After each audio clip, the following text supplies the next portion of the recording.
दोस्तों स्वागत है आप सभी का सुनील बौद्ध ऑफिशियल चैनल पर। तो दोस्तों जैसे कि आप सभी लोग जानते हैं, हमारे भारत के सबसे पहले कानून मंत्री बनने वाले डॉक्टर बाबा साहब अम्बेडकर जी को कि आखिर उनकी मृत्यु कैसे हुई, आज तक इस बात का रहस्य बना हुआ है। तो दोस्तों आज हम बात करेंगे इसी टॉपिक पर। बने रहें वीडियो पर, चैनल को सब्सक्राइब करके छोटे भाई को सपोर्ट जरूर करें।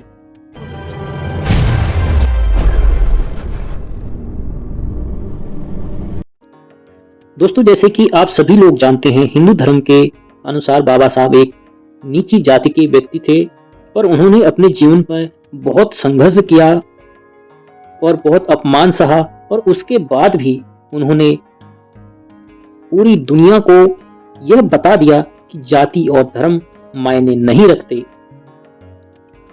पर दोस्तों बाबा साहब को आखिर ऐसा क्या होता है कि उनकी मौत हो गई और किसी को पता तक नहीं चला, और यह बात आज तक रहस्य बना हुआ है।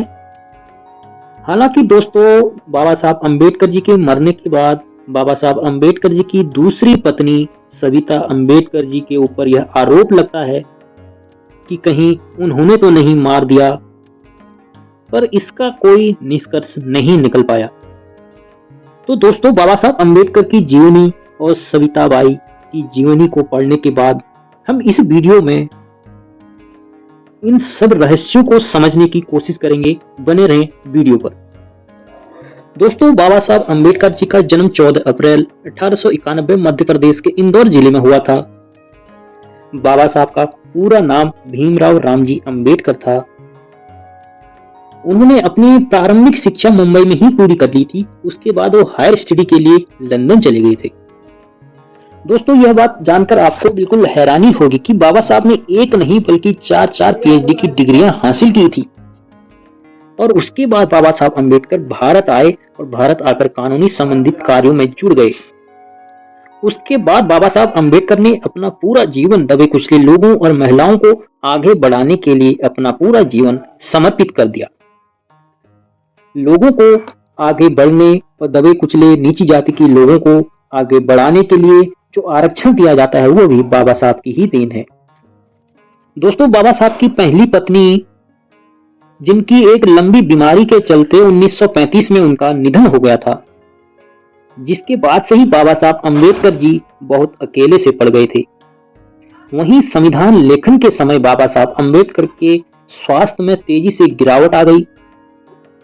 उसके बाद उनको डॉक्टर की जरूरत पड़ने लगी, तो उन्होंने एक महिला डॉक्टर शारदा को अपने देखभाल के लिए रखा। दोस्तों आपको बता दें कि डॉक्टर शारदा एक ब्राह्मण थी, लेकिन काफी लंबा इलाज चलने के दौरान बाबा साहब अम्बेडकर जी के विचार और उनके व्यवहार से शारदा बहुत प्रभावित हुई। उसके बाद उन दोनों में बहुत ही अच्छा रिश्ता बनने लगा। इसी दौरान 16 मार्च 1948 में डॉक्टर बाबा साहब अम्बेडकर जी ने शारदा से कोर्ट मैरिज कर ली। पर बाबा साहब चाहते नहीं थे कि वह दूसरी शादी करें, लेकिन उस समय उनकी परिस्थिति ऐसी गंभीर थी कि उनको शादी करनी पड़ी। और दूसरी बात यह दोस्तों कि शारदा जो है एक ब्राह्मण थी और ब्राह्मण परिवार से ताल्लुक रखती थी। जब उनके घर में इस बात के बारे में चर्चा की तो उन्होंने भी इसके लिए बिल्कुल भी इनकार नहीं किया और उन्होंने सहमति जताई।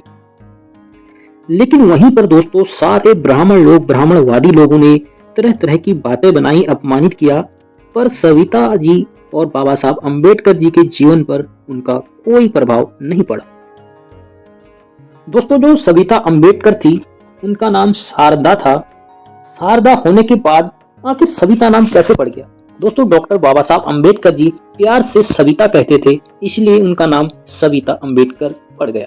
दोस्तों सविता अम्बेडकर बाबा साहब अम्बेडकर जी के साथ हमेशा रहती थी, हमेशा साथ में रहती थी, चाहे वो मीटिंग हो, रैली हो या अन्य किसी भी प्रकार का कोई भी कार्यक्रम हो या कहीं भी जगह जाना आना हो, हमेशा सविता अम्बेडकर साथ में रहती थी।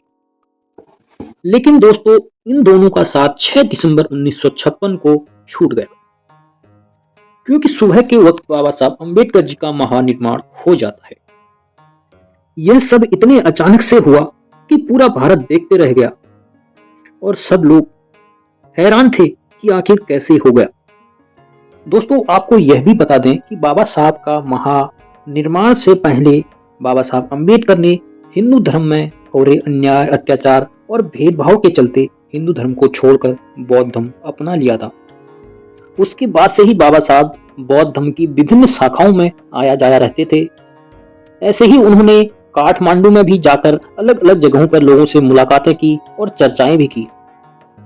उसके बाद दिल्ली में जब संसद सत्र चल रहा था तो बाबा साहब अपने सेहत के चलते इस संसद सत्र में भाग नहीं ले पा रहे थे, पर फिर भी बाबा साहब अम्बेडकर जी ने 4 दिसंबर को राज्यसभा की कार्यवाही में शामिल होने की जिद कर ली और डॉक्टर अम्बेडकर जी अपने डॉक्टर मित्र के साथ राज्यसभा कार्यवाही में शामिल होने भी गए थे, पर दोपहर के बाद ही लौट कर आ गए। पर उस समय दोस्तों कोई यह बात नहीं सोच सकता था कि संसद में बाबा साहब का यह आखिरी दौरा था। पर फिर भी दोस्तों सविता अम्बेडकर जी आखिरी वक्त तक बाबा साहब अम्बेडकर जी के साथ ही रही। दोस्तों जब सविता अम्बेडकर जी के ऊपर यह आरोप लगा तब उनकी एक किताब से पता चला जिसमें उन्होंने लिखा था कि 6 दिसंबर 1956 को मैं रोज की तरह उठकर बाबा साहब अम्बेडकर जी के लिए चाय बनाकर उनके कमरे में गई। उस वक्त मैंने घड़ी पर देखा तो 7:30 बज रहे थे और जब मैंने दरवाजा खोलकर अंदर देखा तो बाबा साहब का एक पैर तकिए के ऊपर पड़ा था और मैंने बाबा साहब अम्बेडकर जी को 2-3 बार आवाज लगाई पर कोई असर नहीं था। उनके बदन में कोई भी हरकत नहीं हुई। फिर मैंने सोचा कि कहीं बाबा साहब अम्बेडकर गहरी नींद में सो रहे हों तो इनको हिलाकर जगा लूं।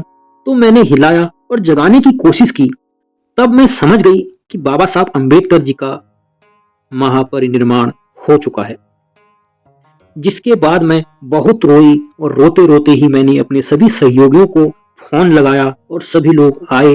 फिर उसके बाद बाबा साहब अम्बेडकर जी के पार्थिव शरीर को मुंबई ले जाया गया, जहां पर पूरी मुंबई का बाबा साहब अम्बेडकर जी के अंतिम संस्कार की गवाही बनी।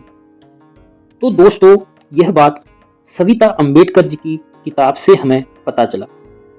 लेकिन दोस्तों डॉक्टर अम्बेडकर जी की अचानक मृत्यु का कारण सविता अम्बेडकर जी के हिसाब से एक लंबी बीमारी थी, पर बाबा साहब के चाहने वाले लोगों का कहना है कि बाबा साहब की मृत्यु का कारण सविता अम्बेडकर है, क्योंकि वो एक ब्राह्मण थी। और दूसरा उसके पीछे यह भी तथ्य सामने आता है कि बाबा साहब को इधर उधर जाने और कई लोगों से मिलने में सविता अम्बेडकर जी को आपत्ति थी, वह नहीं मिलने दिया करती थी। इसीलिए वह जो है बड़े ही गिने चुने लोगों से ही बाबा साहब को मिलने दिया करती थी और वह भी बहुत ही कम समय के लिए। ऐसे में जिन लोगों से सविता अम्बेडकर जी ने बाबा साहब को नहीं मिलने दिया, जो बाबा साहब अम्बेडकर जी के अनुयायी थे, उनका एक बहुत बड़ा समूह बन गया और उन्होंने ही बाबा साहब अम्बेडकर जी की अचानक मृत्यु का कारण सविता अम्बेडकर को दोषी बताया। इन्हीं सबका इतना जोरों शोरों से विरोध होने लगा कि तत्कालीन प्रधानमंत्री जवाहरलाल नेहरू जी ने उस समय एक बैठक बुलाई और बाबा साहब अम्बेडकर जी के मृत्यु का जांच करने का आदेश भी दिया। लेकिन दोस्तों अंत में इसका कोई भी निष्कर्ष नहीं निकल पाया, पर इतना जरूर सिद्ध हो गया था उस समय कि बाबा साहब अम्बेडकर जी की मृत्यु का कारण सविता अम्बेडकर नहीं थी। और आज तक बाबा साहब अम्बेडकर जी का मृत्यु का कारण और मृत्यु के बारे में बहस बनी रहती है कि आखिर बाबा साहब अम्बेडकर जी की मृत्यु कैसे हुई।